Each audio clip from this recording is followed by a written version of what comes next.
Em nome do Pai, e do Filho e do Espírito Santo. Amém. Podemos sentar. Meus prezados paraninfos desta noite, amados irmãos, em nosso Senhor Jesus Cristo, é com grande alegria que abrimos a novena da nossa padroeira, Nossa Senhora de Fátima, ela que protege, acolhe a nossa paróquia, o nosso colégio Três Pastorinhos. Nós sabemos que a mensagem de Fátima sempre é atual.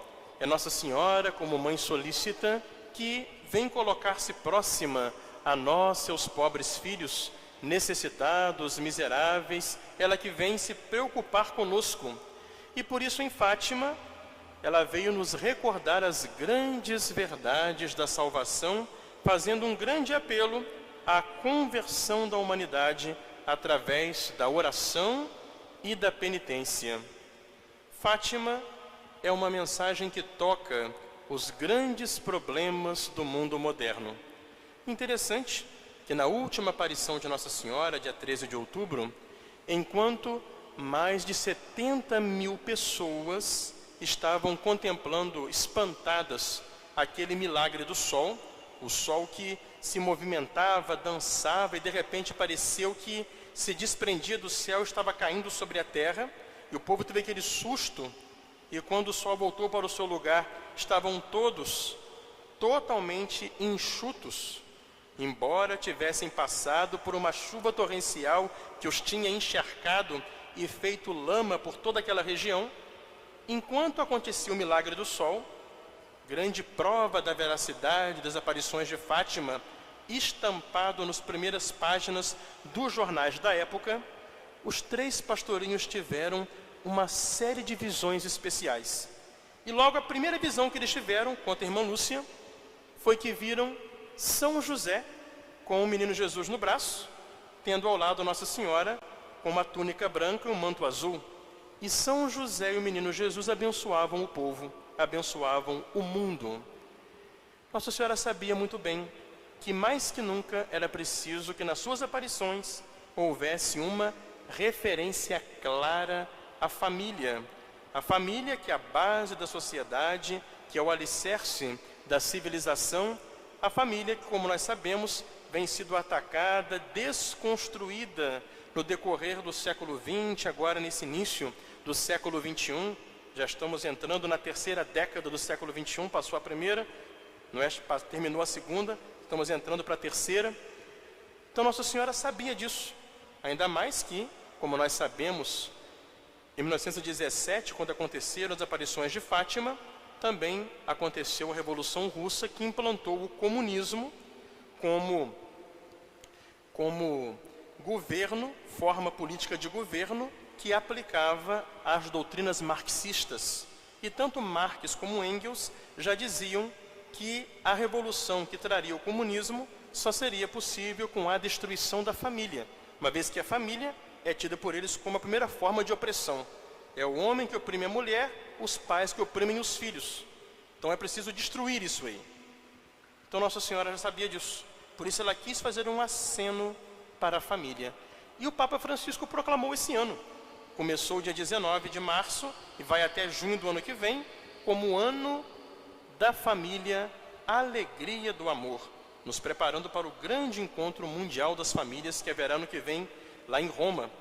E o Papa nos convida justamente à santificação, podemos dizer, a conversão da nossa família. E como é que a família se converte? Quando nós vamos trabalhando para ir tirando o egoísmo e fazendo entrar a caridade que santifica os relacionamentos familiares. E o Papa pede que nós meditemos a sua carta em si, sua carta Exortação Apostólica Alegria do Amor, onde ele nos ensina, de um modo muito concreto, como viver o amor em família. E ele faz isso explicando para nós o hino da caridade de São Paulo. E o Papa começa, vai ser o nosso tema de hoje, o amor é paciente e benfazejo. É a primeira carta de São Paulo aos Coríntios, capítulo 13, versículos 4 e seguintes. Então hoje é esse tema. O amor, a caridade, é paciente e é também benfazeja. O que é essa paciência, que é uma característica própria do amor, da caridade, que nós devemos viver, cultivar e aprender dentro da nossa casa, no seio da nossa família? Aí o Papa explica: uma pessoa se mostra paciente quando ela não se deixa levar pelos impulsos interiores e por isso ela evita agredir o outro. Nós temos ímpetos que são da nossa parte animal, é a nossa irascibilidade, o apetite irascível. A paciência é a nossa razão, que nós não somos animais comuns e racionais, somos animais racionais, temos uma alma espiritual que conhece as coisas, portanto, ela que bota limites, equilibra nossas tendências. Então, a nossa razão, iluminada pela fé, limita esses ímpetos para termos a paciência. Ter paciência, diz o Papa Francisco, não é deixar que nos maltratem permanentemente, nem tolerar agressões físicas. Estamos vivendo agora um tempo, como nós vemos, não é, de uma sociedade muito desequilibrada. Como a sociedade que não tem mais Deus, tirando o céu, as pessoas perdem um propósito para a vida. Então começam a se apegar às coisas terrenas. E com isso começam a ficar egoístas. E nessa busca insaciável de satisfazer o próprio egoísmo, acabam até mesmo vendo outras pessoas como um meio, um objeto a ser usado. Por isso nós vemos que comportamentos absurdos, até mesmo selvagens, vão voltando para a sociedade. Nós ficamos vendo pelos noticiários, não é, infelizmente, quantas situações de agressão doméstica, agressão contra as mulheres, situações, não é, de pais ou mães com padrastos ou madrastas matando crianças dentro de casa, sendo coniventes com a morte de próprios filhos. É um comportamento selvagem, brutal, de pessoas que perderam a Deus. Claro que não se deve tolerar agressão, nada disso, mas o problema é o seguinte: o problema no dia a dia da família surge quando nós exigimos relações que sejam ideais, ou que as pessoas sejam perfeitas, ou quando nós nos colocamos no centro esperando que se cumpra unicamente a nossa vontade. Quando você sonha e quer exigir do outro um comportamento ideal, aí começa o problema da impaciência. Porque as pessoas não são ideais, as pessoas são reais. Eu, você que é casado, o seu cônjuge, você que é pai, você que é mãe, seus filhos, você que é filho, você que é irmão, irmã, seus pais, ninguém é perfeito. Nós não somos ideais. Somos pessoas reais, limitadas, mas é claro que estamos sempre em busca de um ideal de santidade e perfeição, ou pelo menos deveríamos estar. Mas quando eu tenho essa visão de tentar exigir do outro algo perfeito, algo ideal, ou de me colocar de tal maneira no centro das atenções, querendo que tudo aconteça exatamente do jeitinho que eu gosto, que eu quero, então eu me coloco numa posição em que eu perco a tolerância, em que eu perco a paciência. Então tudo nos impacienta, tudo nos leva a reagir com agressividade. Se nós não cultivarmos a paciência, nós sempre vamos inventar desculpas para poder responder e reagir com ira. Então é hora de nós descermos um pouco das exigências do nosso orgulho, de uma visão idealista da vida, e entendermos aquela pessoa que Deus colocou do meu lado, minha esposa, meu marido, aqueles filhos que Deus me deu, que meu pai, que minha mãe, são pessoas que estão lutando para ser melhores, mas que têm seus defeitos, têm suas limitações. Acolher a pessoa na sua realidade. E se eu começo a refletir sobre isso, e vendo que assim como eu sou limitado, ele também é, ela também é, então aí vai entrando em mim, através da reflexão, da ponderação, que eu vou amadurecer na oração, uma atitude de compreensão, de acolhimento, de paciência. Eu vou aprendendo então pela reflexão a coibir, a limitar, a frear os meus ímpetos de paixão, sobretudo da paixão da ira. Então, se não cultivarmos a paciência, vamos sempre arrumar desculpas para agir com ira, acabando por nos tornar pessoas que não sabem conviver, antissociais, incapazes de dominar os impulsos. E aí a família vira o quê? Um campo de batalha. Por isso que São Paulo, na carta aos Efésios, vai dizer: desapareça do meio de vós todo o amargor e exaltação, toda ira e gritaria, ultrajes e toda espécie de maldade. Na casa do católico, a gente não grita com o outro, a gente não fala alto com o outro, a gente não se ira, não se exalta, não é amargo com o outro, não agride com palavras, muito menos com atos. Deus me livre. Na casa cristã não acontece isso. Por quê? Porque reina a paciência baseada no amor real pelas pessoas, não num ideal inventado ou querido pelo meu egoísmo. Esta paciência se reforça, diz o Papa Francisco, quando eu reconheço que o outro, assim como ele é, também tem direito a viver comigo aqui nesse mundo. O mundo é feito de pessoas imperfeitas. E eu preciso entender que cada qual, com suas qualidades, com as suas imperfeições, tem que ser acolhido, amado. Aliás, a família é lugar disso, né? A família é lugar no qual a gente se ama de graça e no qual a gente se compreende e se acolhe como nós somos, sem máscaras, sem medo de ser quem nós somos, porque sabemos que ali somos amados, somos acolhidos. Não importa se o outro, às vezes, me atrapalha pelo seu jeito, pelas suas dificuldades, se ele altera meus planos, se ele me incomoda com seu modo de ser, ou com suas ideias, que às vezes, até mesmo no casal, um tem uma ideia, outro tem outra. Ou se não é tudo aquilo que eu esperava que fosse. Isso não importa. O amor possui sempre um sentido de profunda compaixão, que leva a aceitar o outro como parte deste mundo, no qual eu também estou incluído, como aquela pessoa que Deus escolheu para estar comigo, que Deus me deu dentro da minha casa, na minha família, mesmo quando ele age de um modo diferente, como eu gostaria que ele agisse. Aí que eu vou aprendendo a paciência. E o Papa diz que o amor, como diz São Paulo, ele é paciente e benfazejo.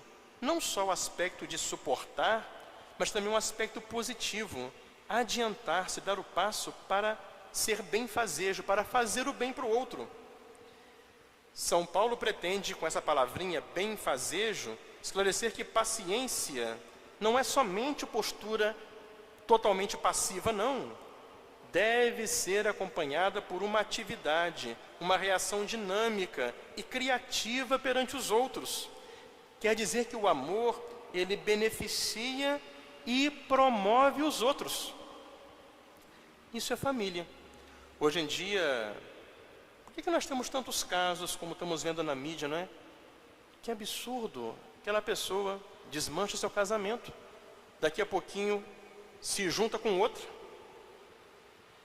e aquela pessoa com quem ela se junta já não suporta, não aceita o enteado ou a enteada, e com esses planos mais horrorosos tramam a morte de crianças inocentes, como há poucos dias aconteceu aqui no Brasil, e tem se repetido muito. Por que é isso?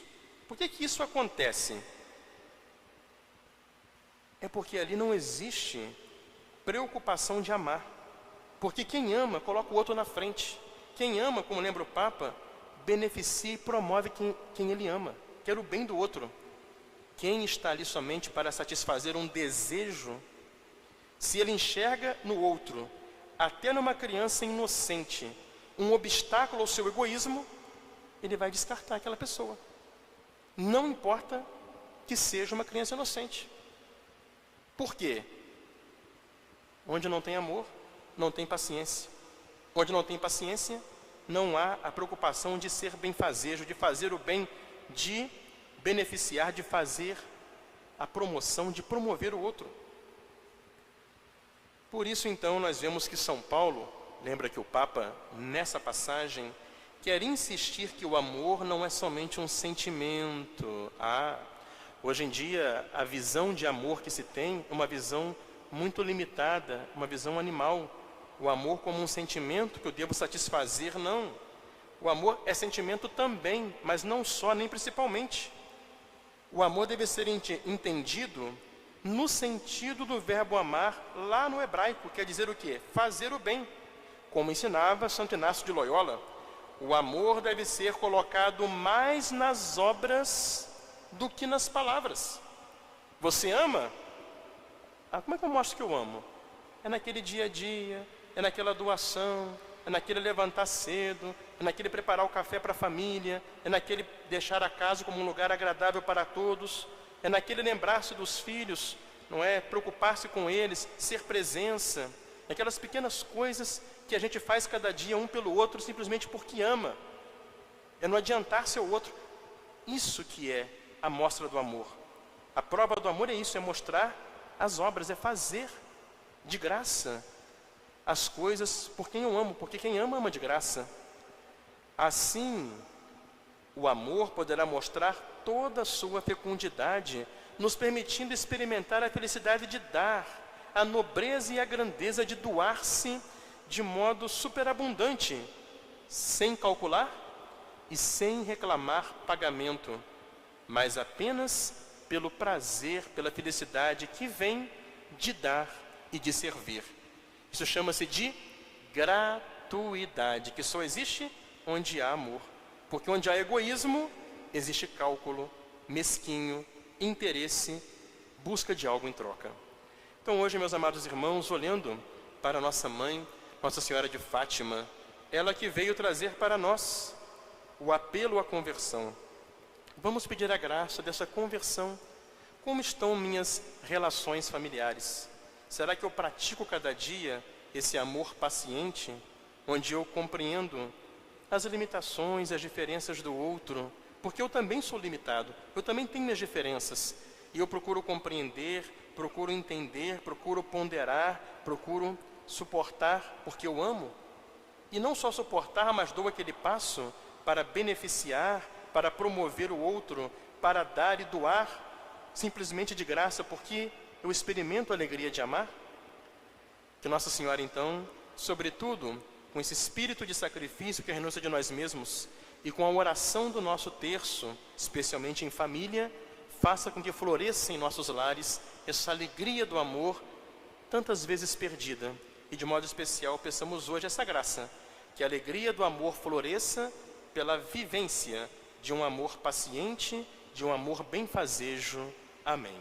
Em nome do Pai, do Filho e do Espírito Santo. Amém.